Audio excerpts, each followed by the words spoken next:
하나님의 말씀 시편 6절에서 1절에서 10절의 말씀 우리 교독하여 봉독하겠습니다. 제가 한 절 읽고 여러분들이 한 절 읽고 봉독합니다. 여호와여, 주의 분노로 나를 책망하지 마시오며 주의 진노로 나를 징계하지 마옵소서. 여호와여, 내가 수척하였사오니 내게 은혜를 베푸소서. 여호와여, 나의 뼈가 떨리오니 나를 고치소서. 나의 영혼도 매우 떨리나이다. 여호와여, 어느 때까지이니까. 여호와여, 돌아와 나의 영혼을 건지시며 주의 사랑으로 나를 구원하소서. 사망 중에서는 주를 기억하는 일이 없사오니 수월에서 주께 감사할 자가 누구리이까. 내가 탄식함으로 피곤하여 밤마다 눈물로 내 침상을 띄우며 내 요를 적시나이다. 내 눈이 근심하여 말미암아 쇠하여 내 모든 대적으로 말미암아 어두워졌나이다. 악을 행하는 너희는 다 나를 떠나라. 여호와께서 내 울음소리를 들으셨도다. 여호와께서 내 간구를 들으셨으며 여호와께서 내 기도를 받으시리로다. 내 모든 원수들이 부끄러움을 당하고 심히 떨미어 갑자기 부끄러워 물러가리로다. 아멘. 자, 오늘은 죄를 이기는 방법, 죄를 이기는 법이라는 제목으로 우리가 하나님의 말씀을 함께 나누고자 합니다.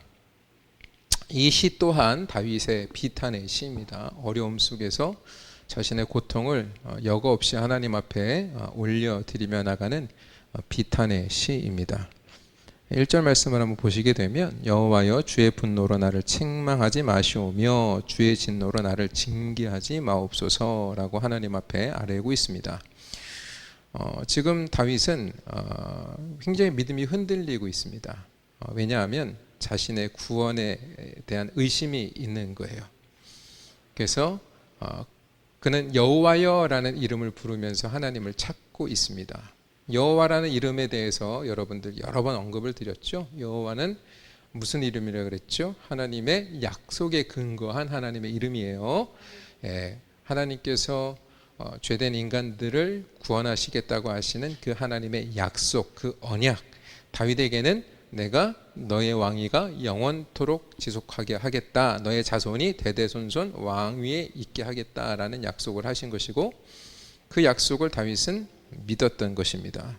그래서 지금 믿음이 흔들릴 때 자기의 어떠한 믿음을 근거로 하여 이 어려운 난관을 헤쳐나가는 것이 아니라 자기에게 믿음을 주시고 약속으로 자기를 선택하여 주신 그 하나님의 은혜에 지금 자기가 이 어려움을 이길 수 있는 길을 찾고 있는 것입니다. 그래서 다윗은 지금 자신이 하나님 앞에 매와 채찍으로 징계하고 계시다는 사실을 알고 있었어요. 왜냐하면 하나님께서 다윗과 언약을 맺으실 때 이렇게 약속을 하셨거든요. 제가 읽어드릴게요. 사무엘하 7장 12절에 17절. 사람의 매와 인생의 채찍으로 징계하겠지만 하나님의 은총을 빼앗지는 아니할 것이며 다윗의 나라와 왕위가 영원할 것이니라 라고 말씀하셨어요. 그러니까 이 언약 속에는 죄를 지을 때 사람의 매와 인생의 채찍으로 징계할 것이다라는 것이 약속 안에 들어가 있습니다. 그러니까 이것은 다윗에게만 하신 약속이 아니에요. 우리에게도 하신 약속입니다. 여기서 징계와 채찍이라는 것은 우리를 멸망시키고 죽이는 징계와 채찍이 아닙니다. 우리가 죄를 지을 때 죄로부터 우리가 떨어져 나갈 수 있도록 우리에게 징계와 채찍을 드신다라는 이야기죠. 다 부모님의 입장에서 자식들을 키워보셨지만 자제분들이 잘못을 했을 때에는 반드시 어떻게 합니까? 징계를 하게 되어 있어요. 징계를 하지 않으면 속된 표현으로 완전히 개망난이가 됩니다. 그래서 어떠한 잘못을 했을 때에는 반드시 매를 들어서 아니면 훈계를 하든 그 죄를 다시는 범하지 않는 어떠한 징계를 가해야만 정신을 바짝 차리고 돌아올 수 있는 것이죠. 그래서 하나님께서 다윗과 언약을 맺으실 때에도 그런 약속을 하신 거예요. 너가 죄를 짓게 되면 내가 너를 징계할 거야. 내가 너를 채찍질할 거야. 너를 매를 들 거야. 사람의 매를 들 거야. 근데 다윗이 죄를 졌습니까? 안 졌습니까? 아주 큰 죄를 지었죠. 밧세바라는 여인을 범하게 되고 그 남편 우리아를 죽이게 되는 그 죄를 범하지 않았습니까? 살인죄를 저지른 것이죠. 그것에 대하여 하나님께서는 어떻게 하신 것입니까? 분노하셨어요. 사실은. 그죠? 징계하셨습니다. 그런데 지금 다윗이 뭐라고 얘기하고 있냐면 주의 분노로, 주의 진노로 나를 징계하지 마옵소서라고 지금 간구하고 있습니다. 다윗이 왜 이렇게 이야기했을까요? 왜 이렇게 하나님 앞에 아뢰었을까요? 정말로 하나님이 진노하시면 자기가 죽는다는 걸 알았기 때문입니다. 여러분 정말 그렇습니다. 하나님이 진노하시면 우리 죽어요. 우리는 멸망합니다. 그죠? 예. 그러니까 하나님께서 다윗에게 진노하셨던 것은 다윗을 죽이고자 하는 진노가 아니라 하나님의 사람인 다윗이 하나님을 떠나 죄를 선택했던 그 과정 자체가 하나님을 화났던 것이지 다윗이라는 영혼에 대하여 하나님이 진노하셨던 것이 아닙니다. 그래서 우리는 분명히 알아야 됩니다. 우리가 하나님을 진노하게 만드는 그 죄 가운데 나가는 것을 즐겨하면 안 된다는 거예요. 아시겠어요? 하나님이 노하기를 더디하시는 분이라는 그 성경에 기록된 말씀을 이용하여서 우리는 자꾸만 뭘 하려고 하냐 하면 계속 죄를 짓고 회개하고 죄를 짓고 회개하고 죄를 짓고 회개하면 된다라는 식으로 신앙생활을 아주 편안하게 하려고 하는 경향이 있다라는 것입니다. 그것은 무엇이냐 하면 하나님을 모독하는 것이며 하나님을 이용하는 것입니다. 여러분 우리는 절대로 하나님을 이용할 수 없어요. 그리고 하나님을 모독해서도 안 됩니다. 그래서 우리는 늘 하나님이 나로 하여금 진노하시지 않도록 늘 뭐 해야 됩니까? 내 자신을 경계하고 내 자신을 잘 돌봐야 돼요. 돌아봐야 되는 것입니다. 근데 오늘날 우리 많은 기독교 신자들이 하나님이 진노하시는 것에 대하여 우리가 별로 신경을 쓰지 않는 것 같습니다. 하나님은 사랑의 하나님이시니까 우리를 무조건 사랑해 주시기 때문에 자신이 얼마든지 죄를 지어도 괜찮다라는 생각을 해서는 안 돼요. 하나님이 우리 사랑하시는 건 맞지요. 그죠?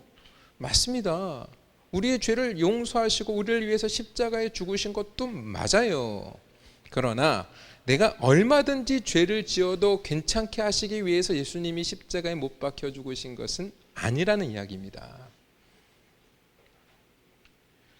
하나님은 공의의 하나님이시기도 하시거든요. 공의의 하나님이시라는 것은 무엇입니까? 죄에 대해서 분노하시는 거예요. 그죠? 그러나 하나님께서는 죄에서 분노하셔 우리의 죄에 대하여 분노하실 것을 누구에게 돌리셨어요? 예수님께 돌리신 거예요.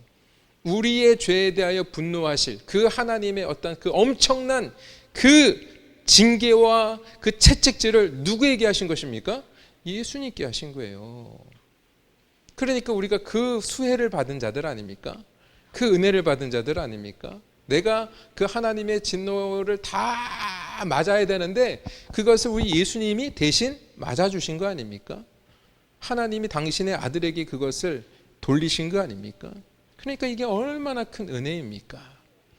그러니까 여러분 우리는 그걸 알고 있어야 됩니다. 우리는 그 큰 은혜를 입은 자들이다.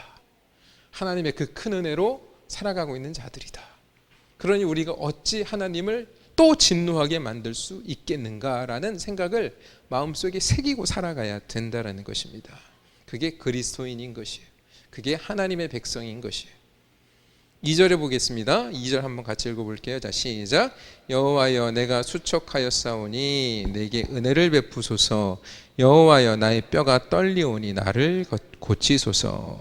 자, 2절에서도 하나님을 여호와로 두 번에 걸쳐서 부르고 있어요. 그러니까 지금 계속 하나님의 언약을 붙들고 기도하고 있는 것입니다. 자기는 죄 때문에 정말로 하나님 앞에 죽을 수밖에 없는 거예요. 그런데 자기가 지금 무엇을 근거로 하나님 앞에 계속 매달리고 있는 거예요? 하나님께서 자기에게 약속하신 그 언약을 붙들고 계속 하나님의 이름을 부르고 있는 것입니다. 그래서 하나님께서는 자신을 긍휼하게 여기고 있다라는 것을 알고 있었던 거예요. 왜냐하면 하나님께서 그렇게 말씀하셨거든요. 자, 다윗이 지금 자신이 수척하였다라고 말하고 있는데 이게 어떠한 상태냐 하면 병이 들어서 기운이 없는 상태를 의미합니다. 이는 자신이 지은 마음의 괴로움으로 말미암아 식음을 전폐하며 밤에는 잠을 이루지 못했기 때문인 것이죠. 그러니까 지금 다윗이 수척한 것이 다른 어떤 사람들의 공격을 받아서 수척해졌다라고 이해하시면 안 돼요. 지금 다윗은 자기의 죄와 씨름하고 있는 것입니다. 하나님 앞에 범죄한 자기의 죄와 씨름하고 있는 거예요. 그것 때문에 괴로웠던 거예요.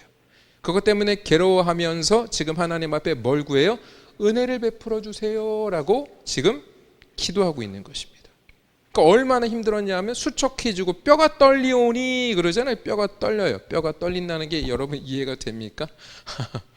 뭐, 여러분 막 이렇게 막 뼈가 아프신 분들이 있는데 그것은 단순히 그냥 우리가 신경통이나 이런 뼈가 아픈 것을 의미하는 것이 아니라 상징적인 의미는 뭐냐 하면 더 내려갈 수 없을 만큼의 고통이라는 의미를 가지고 있는 거예요.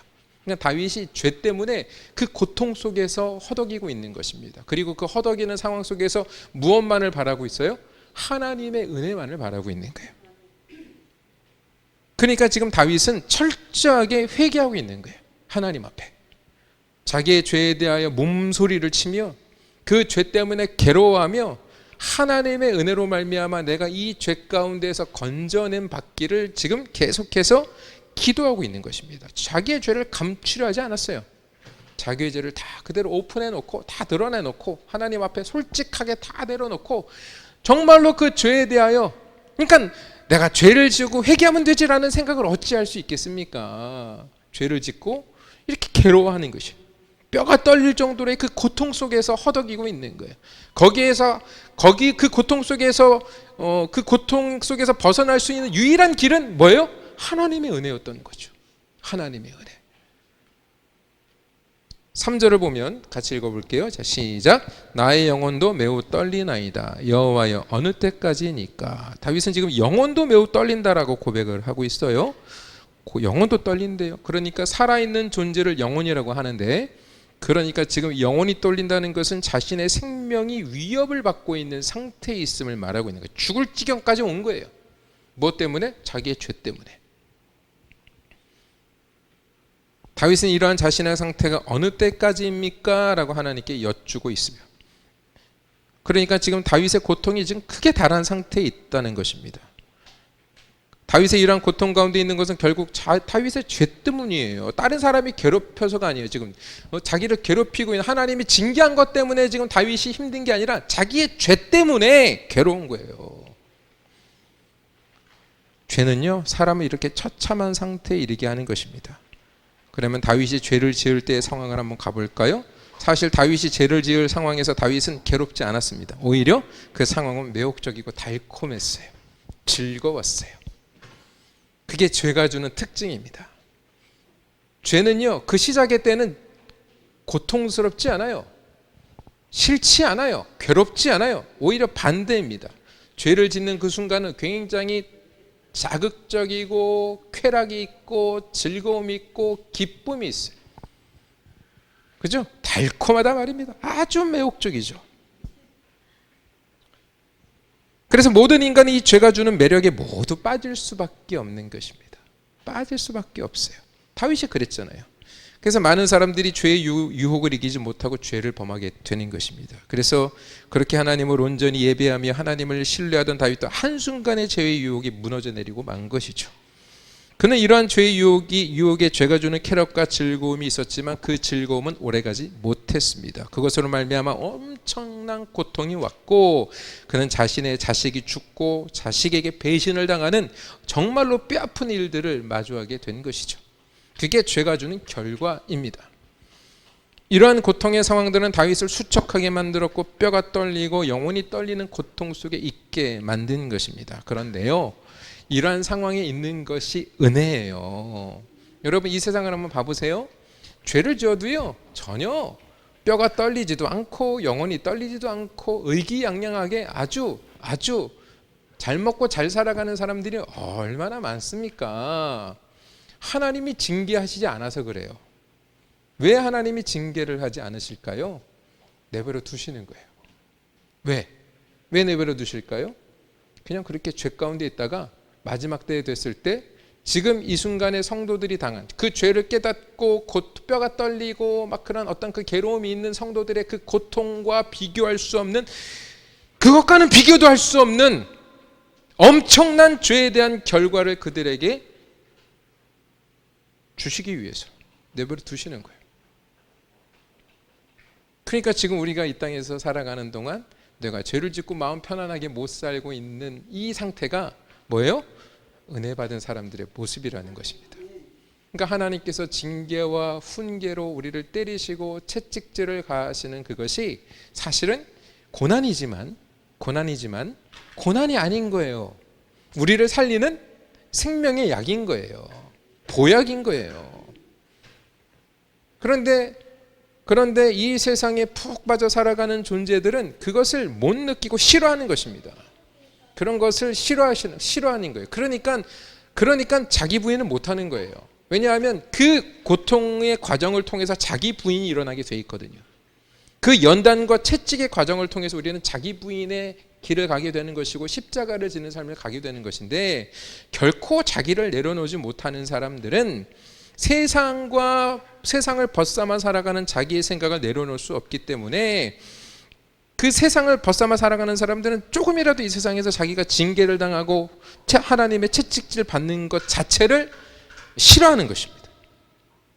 그러니까 하나님께서 안 하시는 거예요. 안 하시는 것입니다. 그러므로 여러분, 우리가 지금 이 땅에 사는 동안 저희 사람들은 저렇게 죄를 많이 지어도 잘 먹고 잘 살고 떵떵거리면서 사는데, 나는 예수 믿는다고 하면서도 맨날 이렇게 힘들고 어렵나? 뭐 조금만 죄를 지어도 이렇게 괴로운가? 저 사람들은 괴로워하지 않으면서 그냥 죄를 지으면서도 잘 먹고 잘 살고 돈도 잘 버는데, 여러분 그거 부러워하지 마세요. 예, 부러워하지 마십시오. 예. 그럼 우리는 죄는 우리에게 순간적인 달콤함과 쾌락의 유혹으로 다가오지만, 이 죄의 결과는 참담하다는 것을 깨닫고 죄의 유혹에 넘어가지 않기를 주님의 이름으로 부탁을 드립니다. 그래서 우리 성도는 늘 달콤한 죄의 유혹에서 자유하기 위해 어떻게 되냐 하면, 우리의 의식을 흔들어 깨워야 돼요. 계속 세상은 우리를 미혹합니다. 달콤한 것으로, 세상의 것으로 우리를 미혹해요. 앞에서 그냥 딸랑딸랑 하면서 일로 따라와 그러는 거예요. 여러분, 계속 우리에게 지금 딸랑딸랑 하면서 우리 쫓아오라고 지금 마귀는 계속 우리를 지금 뭐 하고 있어요? 최면을 걸고 있는 거예요. 영적 최면. 그래서 우리의 영혼을, 우리의 의식을 흔들어 깨워야 됩니다. 우리의 영혼을 흔들어 깨우지 않으면 어떻게 돼요? 우리는 그냥 마귀에게 넘어갈 수밖에 없는 거예요. 그게 우리의 현실이라는 것이죠. 그래서 시편 42편 11절 43절 5절을 통해서 영혼을 깨운다는 게 무엇인지를 여러분 잘 들어보세요. 내 영혼아, 내가 어찌 낙심하며 어찌하여 내 속에서 불안해하는가? 너는 하나님께 소망을 두라. 그가 나타나 도우심으로 말미암아 내 하나님을 여전히 찬송하리로다. 여기서 시인이 불안해하는 것은 자기가 죄의 유혹에 받는 상태를 표현한 것입니다. 불안해하는 것도 마찬가지입니다. 그랬을 때에 지금 내 영혼아 그러죠? 내 영혼아. 그러니까 내가 나에게 말하는 거예요. 내 영이 내 혼에게 말하는 거예요. 네. 하나님의 영과 함께 말하고 있는 내 영이 내 혼에게 말하는 거예요. 소망을 어디에 두라고요? 하나님께 두라는 것입니다. 그러니까 의식을 깨운다라는 것은 뭐냐 하면, 우리의 소망을 올바로 하나님께 두는 거예요. 우리가 하나님께 소망을 두지 않으면 어디에 소망을 두죠? 세상에 두게 되어 있습니다. 죄는 반드시 잘못된 소망으로부터 시작이 됩니다. 우리가 세상에 소망을 두는 순간 우리의 모든 판단과 선택은 죄와 결탁되어지게 되어 있어요. 왜냐하면 세상의 소망은 반드시 인간의 욕심을 따라 설정되어지기 때문입니다. 저와 여러분들이 세상에 소망을 두지요? 그러면 반드시 거기에는 욕심과 탐욕이라는 것이 따라오게 되어 있어요. 그래서 우리가 이 세상에 소망을 두는 순간 우리는 뭐와 결탁될 수밖에 없습니까? 죄와 결탁될 수밖에 없고 마귀의 수하에서 놀아날 수밖에 없는 거예요. 그러니까 우리의 소망을 어디에 둬야 된다고요? 하나님께 둬야 한다는 것입니다. 그게 우리의 영혼을 흔들어 깨우는 거예요. 그러니까 여러분들에게 어떤 욕심이 밀려오고 죄의 달콤함이 밀려올 때마다 내 정신을 깨워서 내 혼아, 내 영혼아, 너의 소망을 하나님께 두어라 라고 명령할 수 있어야 되는 거예요. 무슨 말씀인지 아시겠죠? 예. 우리의 죄를 끊어내시기 위해 이 땅에 오신 예수 그리스도가 우리의 소망이 되어야 되는 거예요. 그러므로 성도 여러분, 우리가 죄의 유혹으로 흔들릴 때마다 우리의 영혼을 흔들어 깨워 우리의 소망이 하늘에 있음을 결단함으로 이겨내시는 성도님들이 되시기를 바랍니다. 고린도전서 15장 34절에 또 이렇게 말씀하고 있어요. 깨어 의를 행하고 죄를 짓지 말라. 하나님을 알지 못하는 자가 있기로 내가 너희를 부끄럽게 하기 위하여 말하노라. 깨어 의를 행한다는 것이 바로 뭐예요? 소망을 예수님께 두는 거예요. 예? 여러분, 깨어 의를 행한다는 것은 우리가 도덕적이고 윤리적인 어떤 선한 행위를 말하는 것이 아닙니다. 예. 소망을 예수님께 두는 거예요. 깨어 의를 행한다는 것은 예수님이 의시잖아요. 그 소망을 예수님께 두는 거예요. 그게 깨어 의를 행하는 거예요. 깨어 소망을 예수님께 두라는 거예요.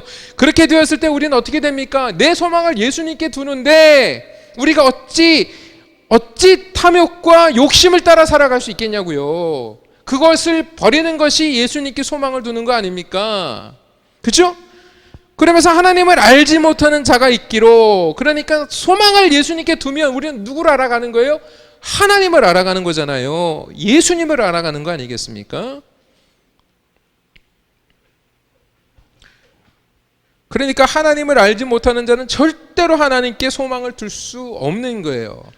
저와 여러분들이 하나님의 말씀을 묵상하지 않고 그냥 여러분들이 나 하나님 다 잘 알아, 나 그냥 예수님 잘 알아 하면서 하나님의 만나를 먹지 않고 하나님의 양식을 먹지 않으며 살아가게 되면 하나님을 알지 못하고, 하나님을 알지 못하는데 어찌 우리가 하나님께 소망을 둘 수 있겠습니까? 내가 알고 있는 가짜 하나님께 소망을 두게 되지요. 그러니까 고지론이 나오는 거고 기복신앙이 나오는 것입니다. 하나님을 통하여 이 땅의 것으로 내 배를 채워지는 것을 복으로 여기는 것이 바로 뭐냐 하면 하나님을 잘못 알고 있는 가장 큰 죄악이에요. 하나님을 통해서 내 배를 채워나가는 것을 복으로 여기는 자들이 오늘날 얼마나 많습니까? 교회 안에. 아니에요. 그 하나님을 잘못 알고 있는 것입니다.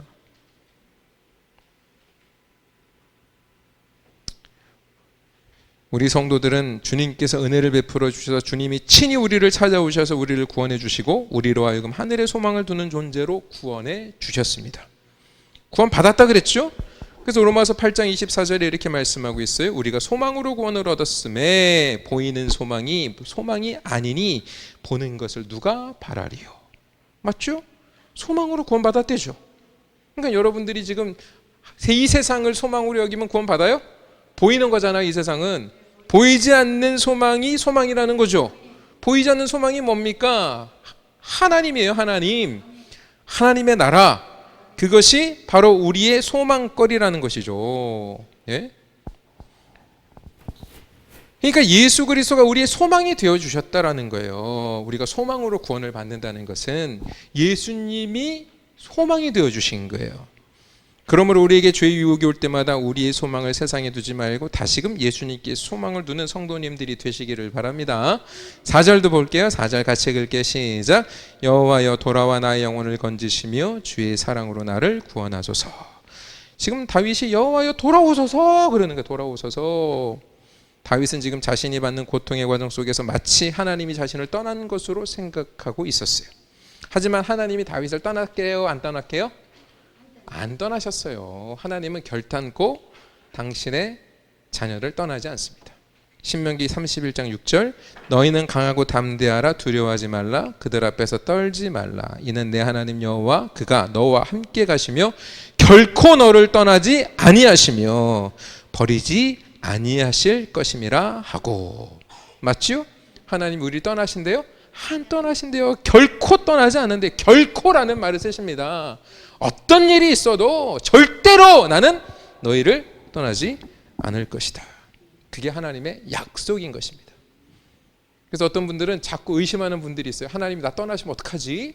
내가 죄를 많이 지어서 하나님이 나 떠나시면 어떡하지? 다윗도 그랬던 거예요.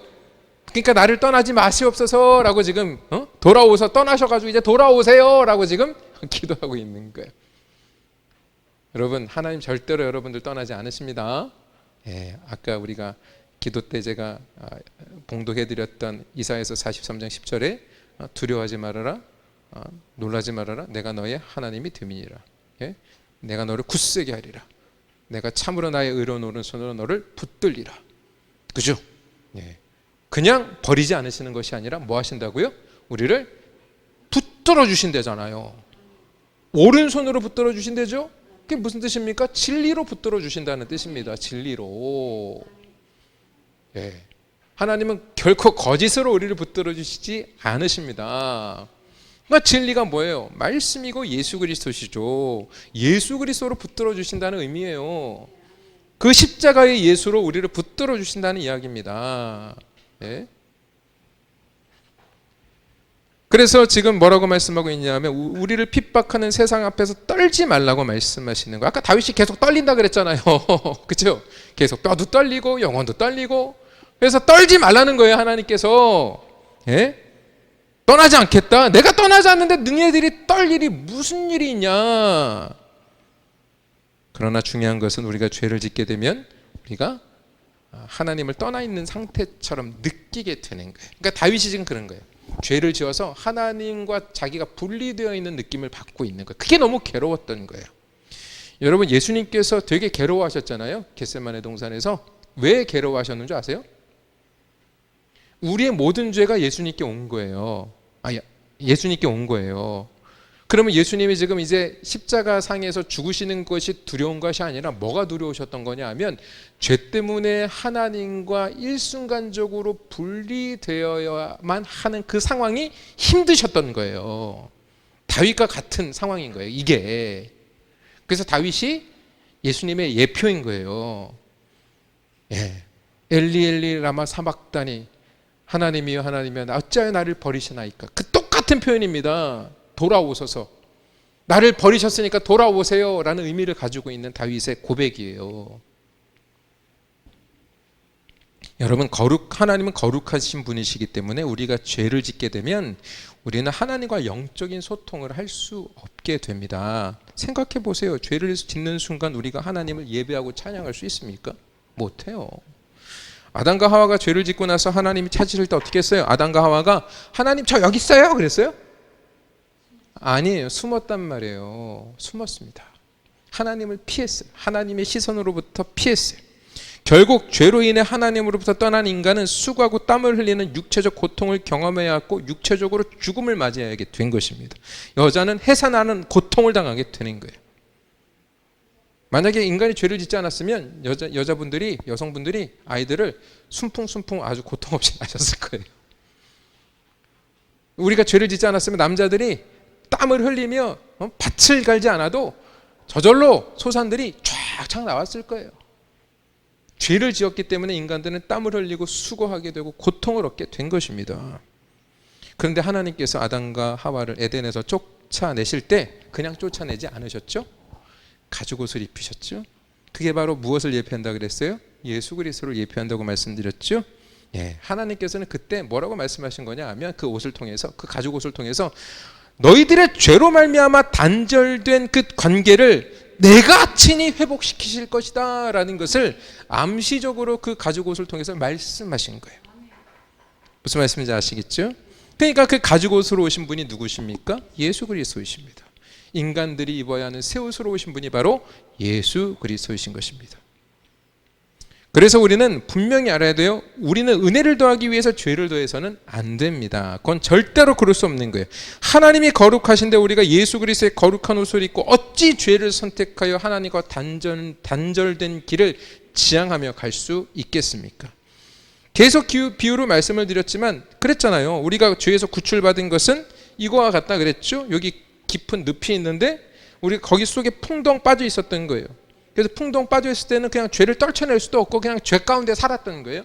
그런데 우리 예수님께서 우리 가운데 오셔서 우리를 건져내 주셨잖아요. 건져내 주셨어요. 빠져나왔어요. 빠져나왔는데 우리가 진흙탕에서 나왔기 때문에 뭐가 있다 그랬어요? 진흙이 묻어 있는 거예요. 근데 시간이 지나 보세요. 이 진흙이 어떻게 돼요? 막 굳어지고 말라지죠? 말라 비틀어집니다. 딱 이 몸에 막 달라붙어 버려요. 그럼 우리는 어떻게 됩니까? 이 더러운 것에서 나왔는데 계속 이 깨끗한 세상 속에서 그 더러운 옷을 입고 다니실 거예요? 아니잖아요. 늪에서 나왔으면 나온 사람처럼 털어내야 되잖아요. 그래서 성도의 인생은 뭐라 그랬어요? 성도의 신앙생활은 그 죄된 곳에서 살던 나에게 묻어져 나온 이 죄된 것들을 털어내는 인생이에요. 그러니까 우리가 이 땅에 사는 우리 성도들이 깨끗해 보이지 않죠. 죄를 또 짓죠. 묻어 있으니까. 그러나 그것을 주님의 말씀으로 확인하는 거. 야, 여기 더럽네? 여기도 묻었네? 주님의 눈으로 보는 거예요. 여기 속에 들어있으면 못 털어내요. 어떻게 털어냅니까? 그 속에 빠져 있는데, 그것과 연합되어 있는데. 그렇잖아요. 근데 우리는 어떻게 된 거예요? 자, 에베소서 2장 6절을 보시게 되면 2장 4절에서 6절 읽어드릴게요. 긍휼이 풍성하신 하나님이 우리를 사랑하신 그 큰 사랑을 인하여 허물로 죽은 우리를 그리스도와 함께 살리셨고 너희는 은혜로 구원을 받은 것이라 또 함께 일으키사 그리스도 예수 안에서 함께 하늘에 앉히시니. 제가 여러분들에게 우리가 하늘에 있다 그랬잖아요. 여러분, 우리가 하늘에 있다는 것을 오해하지 마세요. 내가 영으로 존재하지만 그 영이 내가 김태훈이라는 한 사람이 독립적으로 하늘나라에 앉아 있는 게 아니라 우리가 다 예수 안에서 하나가 된 거예요. 예수 안에 속해 있는 내가 하늘나라에 있는 거예요. 김태훈이라는 한 객체가 하늘나라에 따로 존재하는 게 아니라 예수님이 하늘에 앉아 계시잖아요. 근데 나도 예수님과 하나잖아요. 그러니까 나도 어디에 있는 거예요? 하늘에 있는 게 맞죠. 예. 그러니까 예수 그리스도 안에서 함께 하늘에 앉히시니라고 말씀하고 있는 거예요. 우리는 그걸 믿음으로 봐야 되는 거예요. 믿음으로. 결국 다윗이 하나님께 돌아오셔서 나의 영혼을 건지시며 주의 사랑으로 나를 구원하소서라고 드렸던 기도는 하나님을 떠나 세상 죄만을 향하여 가던 자들에게 친히 돌아오셔서 그들을 위해 사랑으로 구원해 주신 예수 그리스도로 말미암아 성취된 것입니다. 그러므로 우리는 우리의 생명이 붙어있는 지금 우리에게 돌아오신 예수 그리스도를 영접해야 되는 거예요. 주님을 영접하셨습니까? 주님을 정말로 나의 주인으로 영접하셨습니까? 예, 주님을 영접해야 되는 거예요. 주님이 찾아오신 거예요. 내가 주님 찾아간 게 아니라 주님이 나를 찾아오신 거라니까요. 5절 볼게요. 사망 중에서는 주를 기억하는 일이 없사오니 수월에서 주께 감사할 자가 누구리까? 자, 사망 중에서는 주를 기억할 일이 없다고 말하죠. 이것은 우리를 구원해 주시기 위해 이 땅에 오신 예수 그리스도의 사랑과 전혀 관계가 없는 상태가 된다라는 의미입니다. 예수 그리스도의 사랑에서 끊어진 자들이 가는 곳이 바로 스올, 지옥입니다. 이게 지옥이에요. 지옥에 갑니다. 지옥에 가면 하나님께 감사드리지 않는데요. 이건 뭐냐 하면 하나님과의 관계가 완전히 끝난 거예요. 그러니까 하나님께 감사를 드릴 수 없는 거예요. 드리고 싶어도 못 드려요. 받으시지 않으니까. 여러분, 우리가 하나님께 감사를 드릴 때 하나님이 받으셔야 그 감사가 온전한 거잖아요. 근데 우리가 아무리 감사를 올려드려봤자 감사를 받지 않으시면 그 감사는 헛된 거잖아요. 그러니까 지금 이 소울, 지옥이라는 것은 하나님께 감사를 할 수 없는 곳이에요. 6절 7절 자 같이 읽겠습니다. 시작. 내가 탄식함으로 피곤하여 밤마다 눈물로 내 침상을 띄우며 내 요를 적시나이다. 내 눈이 근심으로 말미암아 쇠하여 내 모든 대적으로 말미암아 어두워졌나이다. 자, 다윗은 탄식함으로 피곤하여 날마다 밤마다 눈물로 자신을 침상을 띄우고 침대가 눈물로 떴다는 이야기예요. 자기 이불을 적셨대요. 거짓말이죠, 사실은. 이 과장법이죠. 시적 표현에서 과장법을 쓴 거예요. 그만큼 자기가 뭐 했다는 거예요? 밤새도록 울었다라는 것입니다. 밤새도록 자기 죄에 대하여 슬퍼했다라는 이야기예요. 하나님 앞에 죄를 진 것에 대하여 괴로워했다라는 것입니다. 그러니까 처절할 정도로 지금 다윗이 자신의 죄에 대하여 슬퍼했다라는 거예요. 여러분, 이게 굉장히 필요합니다. 이게 회개예요. 내 죄에 대해서 슬퍼할 줄 알아야 돼요. 내가 지은 죄 때문에 슬퍼해야 됩니다. 내 죄를 깨닫고 그게 진심으로 뉘우친 거 아니겠습니까? 뭐 우리가 흔히 영화 같은 데서도 보면은 정말로 죄를 뉘우친 사람들 어떻게 합니까? 눈물을 흘리며 사죄하잖아요. 예전에 그 밀양이라는 영화를 보면 그게 굉장히 이슈가 됐던 영화지만 여자 주인공의 아이를 유괴했다가 유괴범이 이 아이를 살인하고 교도소에 갔는데 이 여자 주인공이 하나님을 믿게 돼서 이 사람을 용서해 주기 위해서 갔는데 이 유괴 살해범, 자기 아이를 유괴하고 살해범이 아주 해맑은 얼굴을 하고 있으면서 자기도 예수를 자기가 예수 믿는다는 이야기를 안 하고 여주인공이 있는데 이 여주인공이 이 범인이 하나님이 나를 용서해 주셨다라고 하면서 해맑게 웃는 거예요. 근데 이 여주인공이 그것을 보고 분노하게 되죠. 용서해 주러 간 거예요, 이 여자는.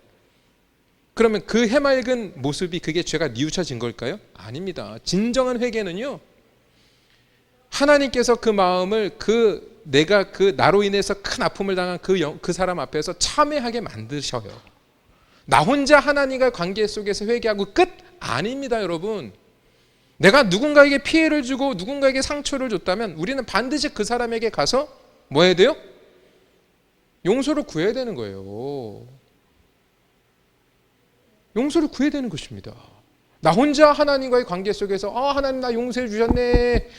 여러분, 오늘날 우리 기독교 신자들이 세상에서 욕먹는 이유가 바로 거기에 있어요. 온갖 죄는 다 지어버리고 내가 사기치고 내가 힘들게 만든 사람들에게는 사죄도 안 하고 용서를 구하지도 않고 그냥 하나님과 나의 관계 속에서 나 용서함 받았습니다 하고 그렇게 살아가니까 욕을 먹는 거예요. 우리 기독교 신자들이 하나님을 잘못 알고 있는 거예요.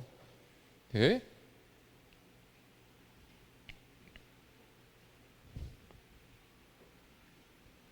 그러니까 죄를 짓고 회개하면 된다는 생각은 합당하지 않은 거죠. 이렇게 침상을 적시고 이렇게 자기의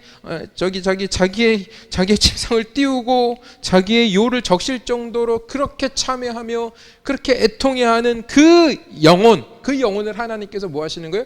사랑하시는 거예요. 그러니까 하나님은 나는 제사를 원치 않아. 나는 상한 심령을 원해. 그러시는 거예요. 죄에 대해서 상한 심령, 죄에 대해서 아파하는 존재들, 하나님께서 그러한 존재들을 사랑하는 거예요.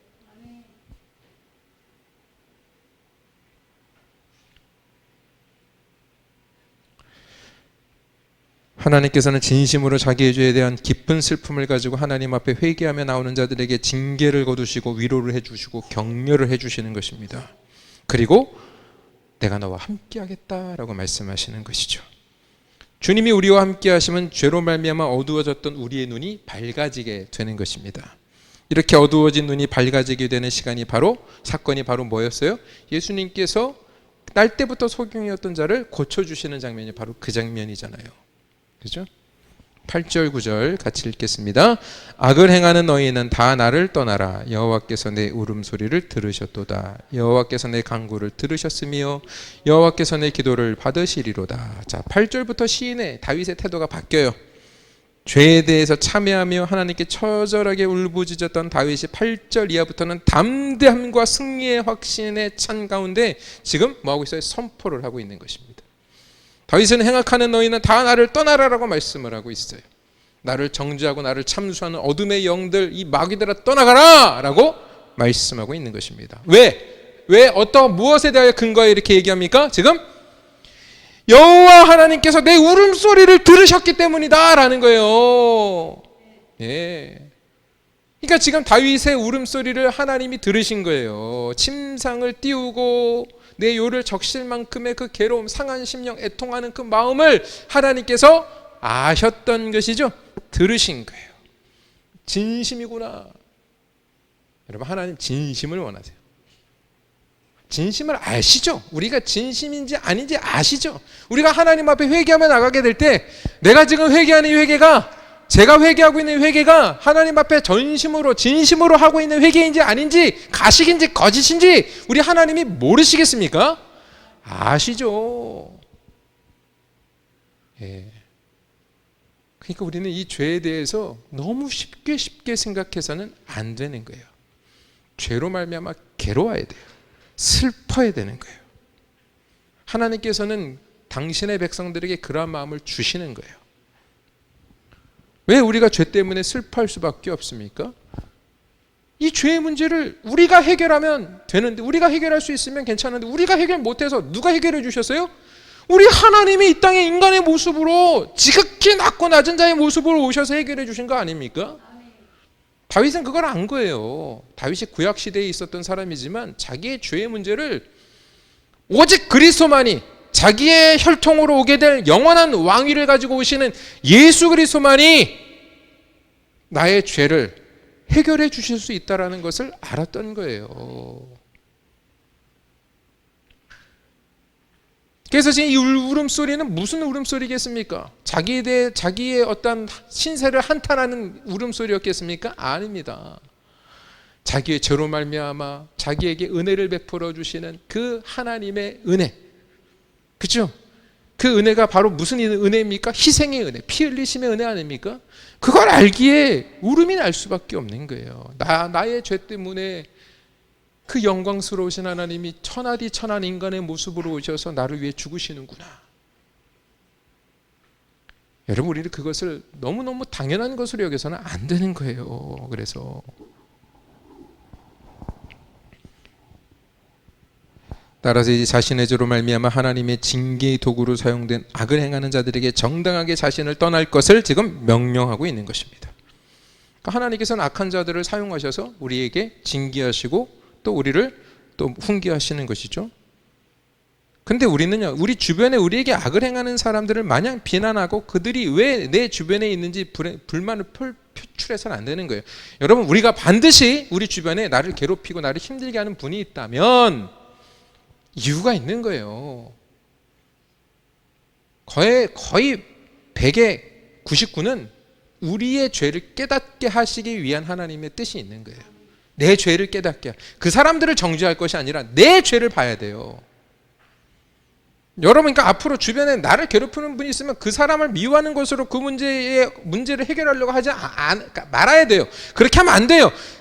나를 괴롭히고 나를 힘들게 하는 어떤 사람이 있다면 하나님과 나의 관계 속에서 내가 하나님 앞에 죄 지은 것이 무엇인지를 찾아야 돼요.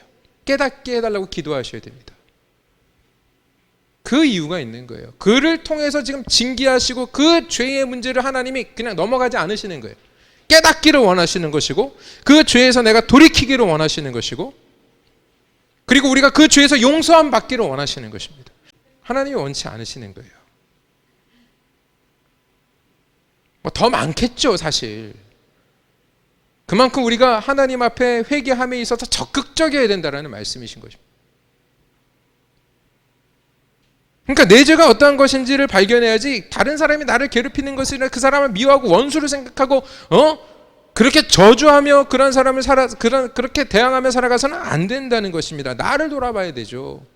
그러니까 다른 사람의 눈에 있는 티를 보지 말고 내 눈에 있는 들보를 보라는 이야기예요. 그게 그 얘기입니다. 네?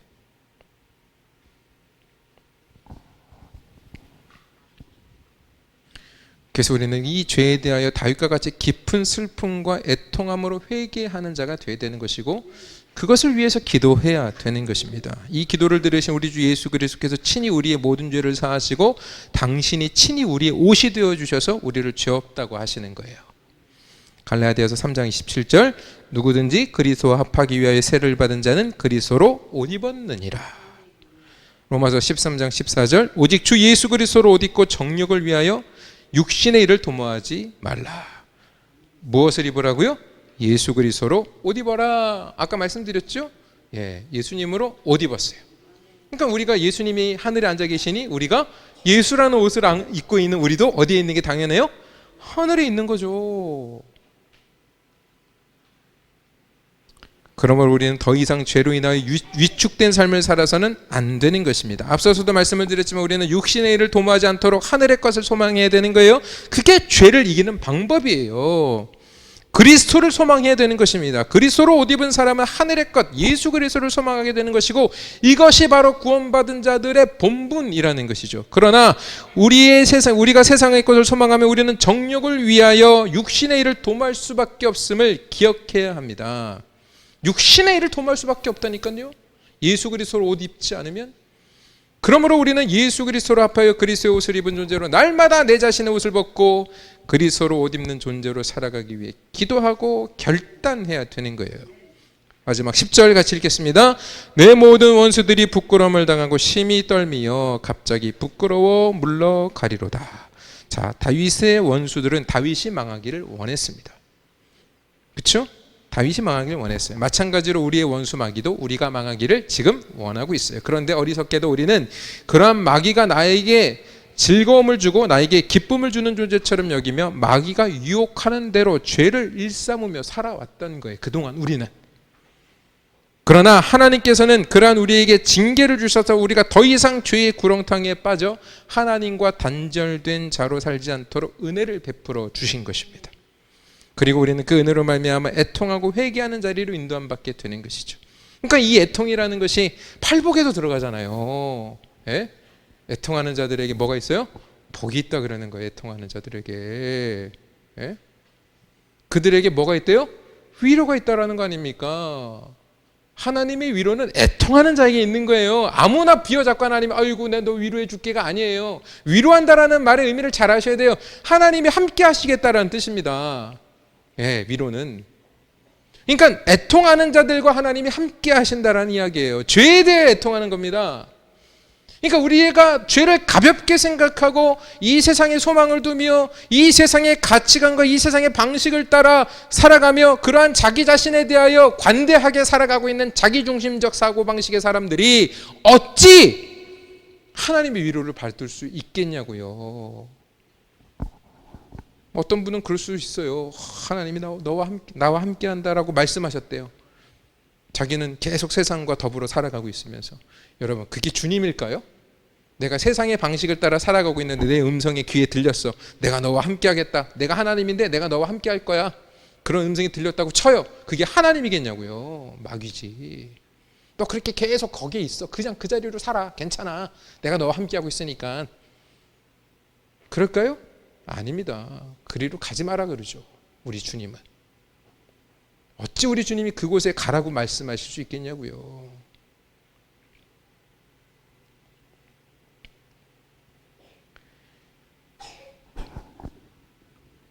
그러니까 그 은혜로 말미암아 우리 성도들은 애통하며 회개하는 자리로 인도함을 받게 되는 것이고요. 우리는 그 회개의 자리에서 예수 그리스도의 대속의 피 은혜로 옷 입고 더 이상 원수 마귀가 우리를 망하지 못하는 하나님의 자녀로 그 십자가의 모습으로 서게 되는 거예요. 결단코 마귀가 해할 수 없는 그 십자가의 자리로 서게 되는 것입니다. 예수님과 함께. 그래서 바울이 뭐라 그래요? 내가 그리스도와 함께 십자가에 못 박혔나니 그리스도와 함께 십자가에 못 박혀 있는 자들만이 원수 마귀가 해코지할 수 없는 거예요. 아시겠습니까? 다른 곳에 서 있는 자들은 성도가 아니에요. 예수 그리스도와 함께 십자가에 못 박혀 있는 자가 바로 뭐예요? 성도예요. 그들을 결코 해할 수 없는 거예요, 마귀가. 그러한 자들 앞에 원수 마귀가 심히 떨며 물러가게 되는 것입니다. 그러므로 참된 회개로 예수 그리스도의 옷을 입어 우리 성도들의 삶에서 악한 원수 마귀가 영원히 물러가는 축복이 있기를 주님의 이름으로 축원드립니다. 날마다 주님을 소망하는 그 소망으로 죄를 이기시는 복된 우리 성도님들이 되시기를 주님의 이름으로 축복합니다.